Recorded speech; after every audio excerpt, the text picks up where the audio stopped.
free. Let's talk about them hills. Let's talk about the gold might be waiting for me there. Let's talk about the dogwoods and Appalachian hills. Let's talk about the gold might be waiting for me there. Have everybody's attention, please. I'd like to introduce Miss Cassie to the podcast. Y'all gather around now. Darren Staley reached out to me and he said that you had some concerns, that you're not doing so well. And of course you've got Morgan, and Morgan has disabilities. She was born with cerebral palsy and epilepsy, but she's pretty high functioning. I just wanted to make sure that she's taken care of when Mommy's not here anymore. What is going on with you? I found out last October that I have a distended aortic aneurysm. So that's the aorta that comes off the top of your heart is expanded, and they're just keeping an eye on it right now. They don't operate unless it gets dangerous, and that kind of shook me up as far as making sure that Morgan was taken care of if something happens, because it can happen so fast. Right now they're keeping an eye on it. If it gets bad enough, are they gonna do surgery?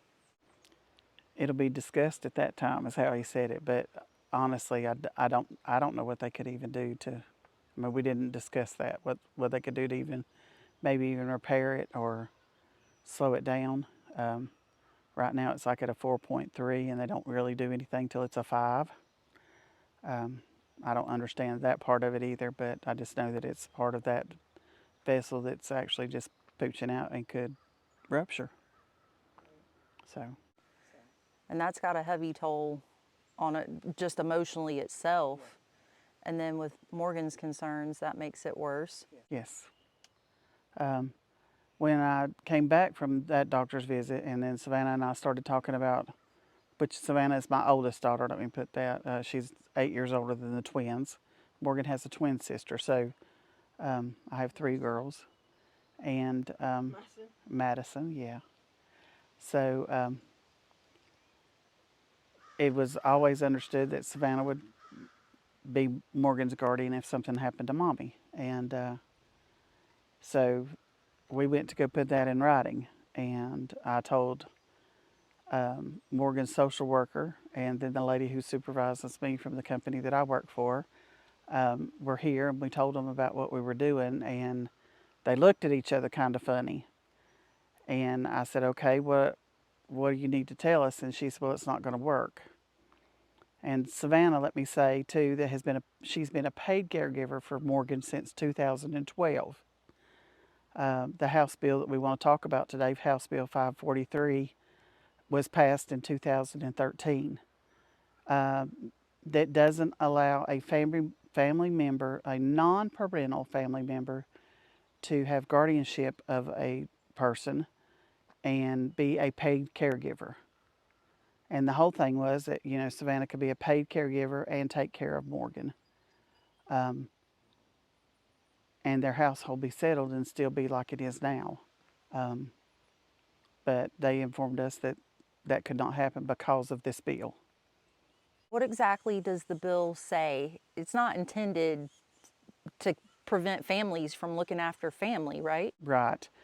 My understanding is that the bill was passed to protect folks like Morgan who end up in homes that have been established to take care of more than one person with disabilities that need supervision.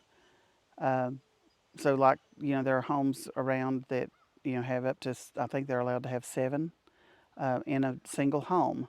And then they get paid to take care of those folks. Plus they end up, being over, if they're the guardian, then they end up over, their disability checks and everything else. So it was made to protect those folks from being taken advantage of. But the wording is preventing Savannah from being able to take custody of Morgan and still receive payment for it. Yes. Now, without that payment, what happens to Savannah or Morgan in this situation? The sad thing is that Morgan would lose her mama. She would lose Savannah as a paid caregiver because Savannah currently does 20 hours a week for us. and in any respite time that I might need. Savannah takes care of that. Or if Morgan and I just need a break, huh, baby? We just need a break. You go to Savannah's, yeah, Or Madison. or Madison's, yeah, Taylor's. yeah, Madison and Taylor's. So that's her twin sister, and so anyway, it would make Savannah have to go outside of the home and work, and someone else come in Savannah's home and take care of Morgan. I will say too that from the time that Morgan got services when she was 4 years old, she's now going on 26. Six. She, she has had probably, before family was allowed to start taking care of her, because my aunt was a caregiver before Savannah was able to be a caregiver. We probably had 20 plus caregivers in that time frame. Yeah, it was a lot for, she doesn't like change. So that change would be very disruptive for her. And the reason that I'm fighting this is she has the right to continuity of care.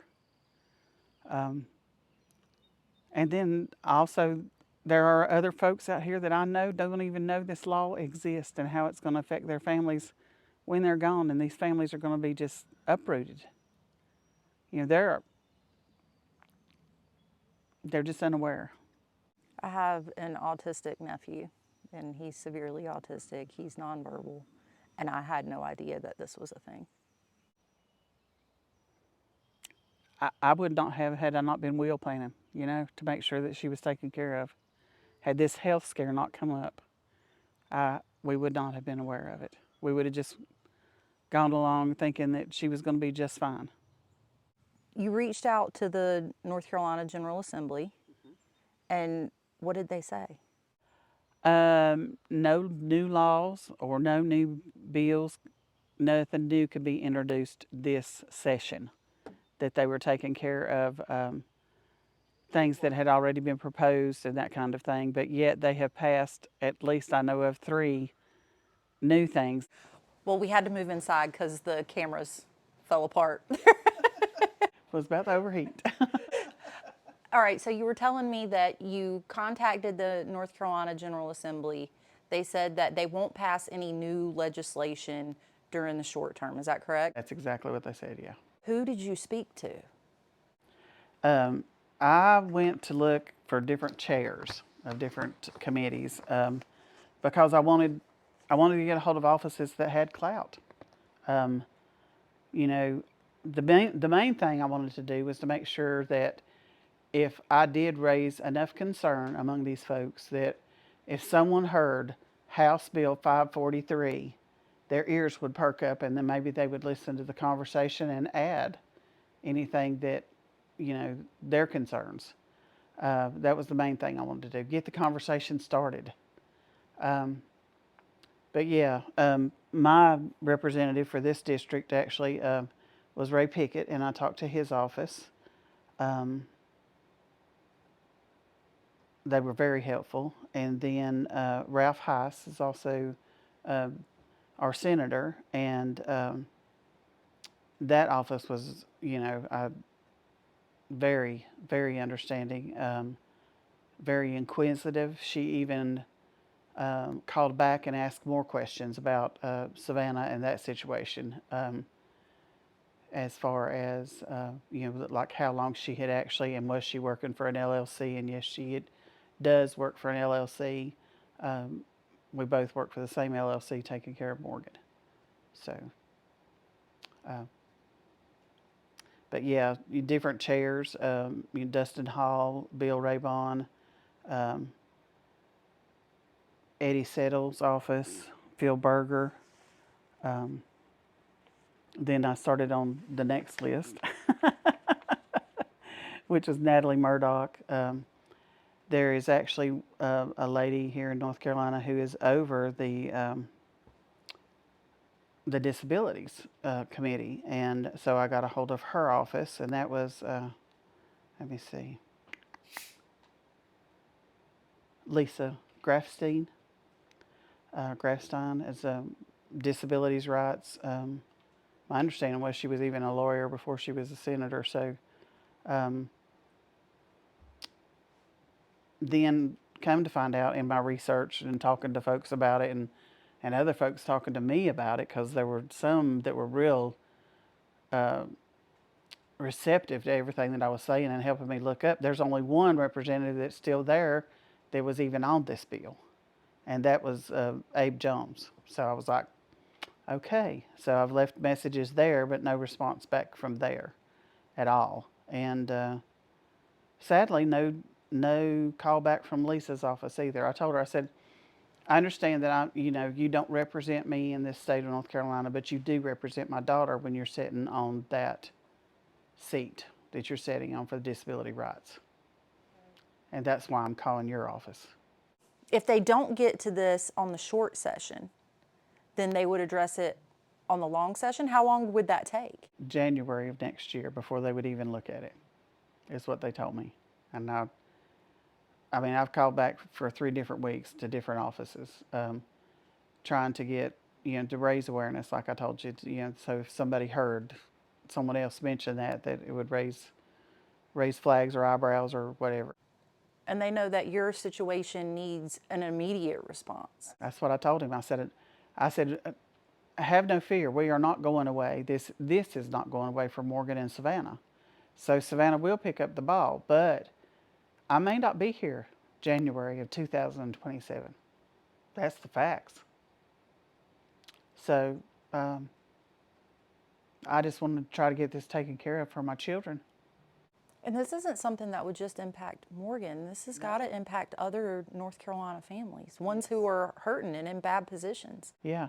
Well, because of HIPAA, nobody can give me a list of people that I could contact, that kind of thing. So at least through our contacts, with, through doctors' offices and schools and that kind of thing, there are a few that I'm already aware of. And then I did put a few posts on Facebook and in the know in different counties around me, and come to find out, I've reached out to 5 different people here in Allegheny County alone that it affects.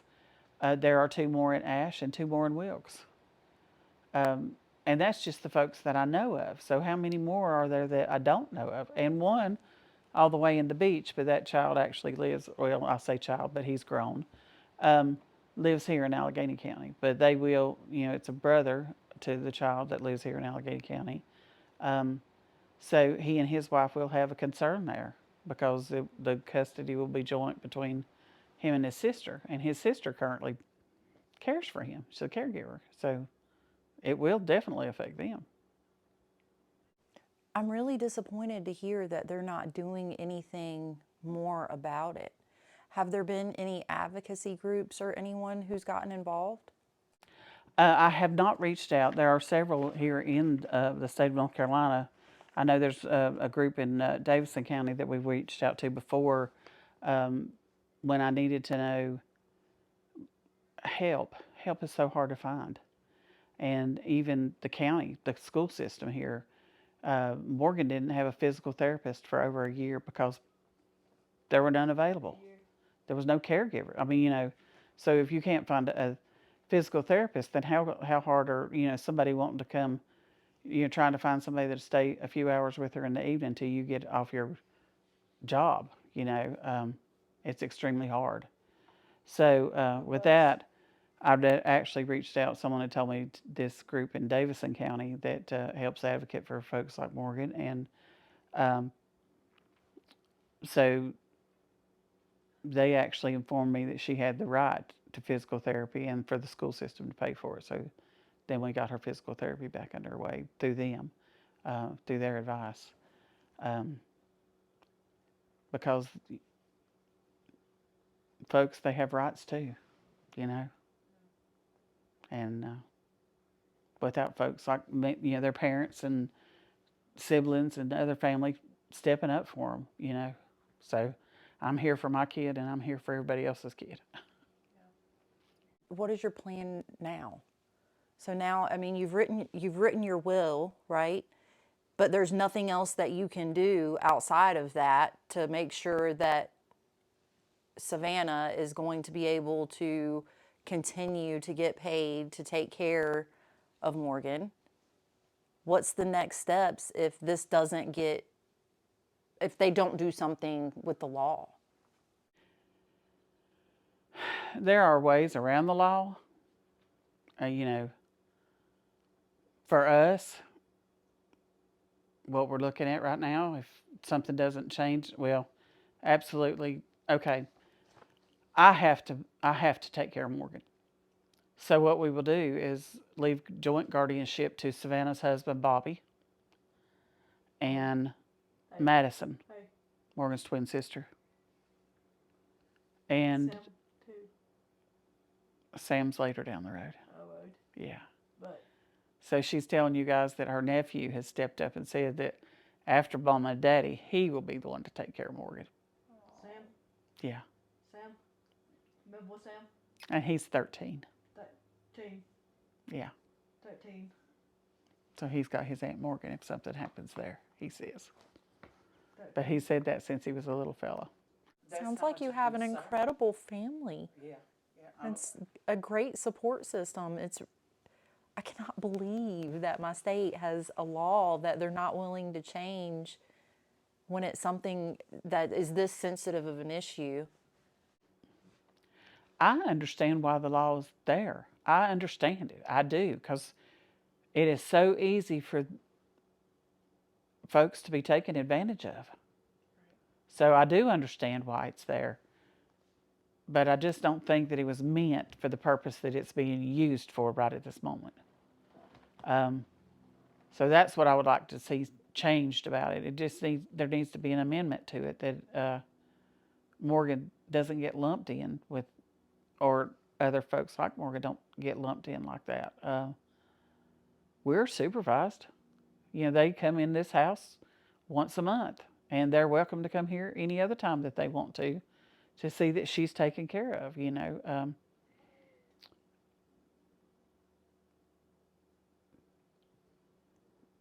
But folks can be taken advantage of between those visits, and I understand that.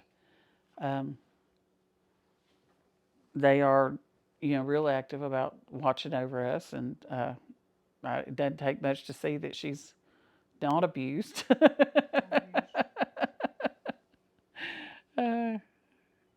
Are you well taken care of? Uh-huh. Morgan's sweet. She seems very, very happy. Can I talk now? She's the boss, that's for sure. She'll tell you she's the boss. I have TikTok. You have TikTok, yeah. What's today? And folks, we'll talk about like let them use social media and all that stuff. But she's a private account, and we both, Savannah and I both monitor that. And actually, her stepdad has been up monitoring it too. I mean, he'll see something and he'll say, "Mama, you might should go look at that." People always like to judge things that they don't understand on snap judgment. I mean, I have a nice following on on Twitter, and people always have input on something, whether it be my tattoos or whether it be the way one of my youngins dress or whatever it is, they have something to say. It's been an opening for her, though. I mean, I will say that the first thing that she ever had like that was an electronic device, an iPod.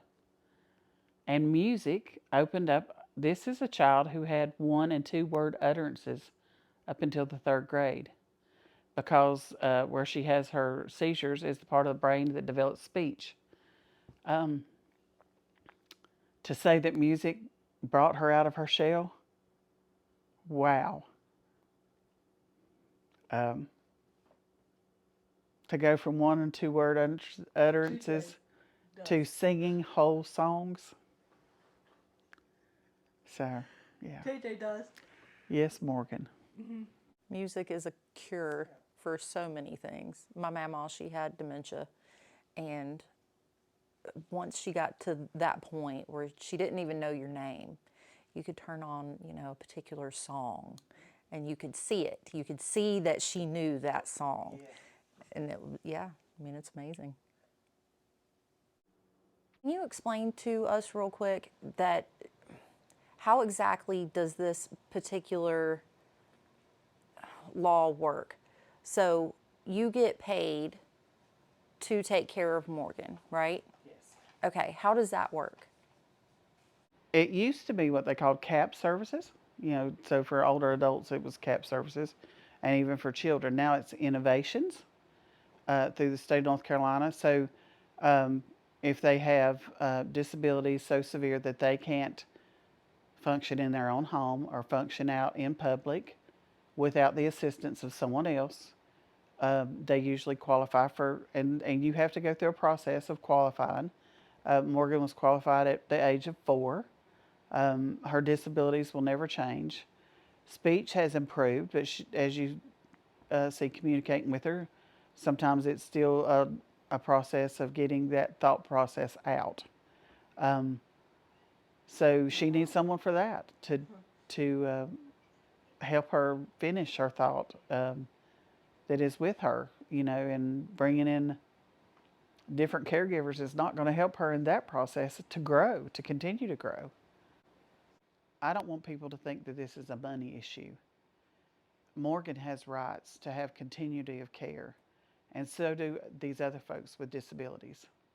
They have every right for their care to continue from day to day. She doesn't like change. This would be a huge change. So I don't want folks to think that this is a money issue, that somebody's trying to get paid, and I don't want to make it more about the money than it is the person. But with Morgan, in Morgan's case, without that little bit of money, then Savannah would have to go get a job. Yes.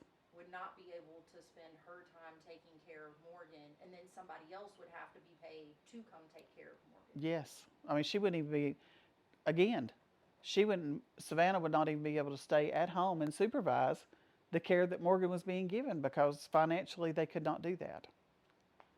She has 2 children of her own, and so everybody has to be taken care of.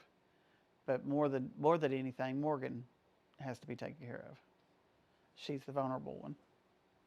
So what can people do to help you and Morgan right now? Do we need to be reaching out to our legislators? Is there particular committees that we need to reach out to? What do y'all need to make sure that Savannah is allowed to take Morgan and still be paid for it? It's not just about Morgan. We need to raise awareness to the general public that this is going on, because if they don't know, they can't help their children when they're gone. But yeah, reach out to your legislature, reach out to your representatives and your senators, and say, hey, this needs to change for this family and other families like her. It's House Bill 543 that was passed in 2013. And I just want that on as many lips as we can get in the state of North Carolina, because I'd like to see this changed for folks with disabilities. Talk about the history, let's talk about them hills. Let's talk about the gold might be waiting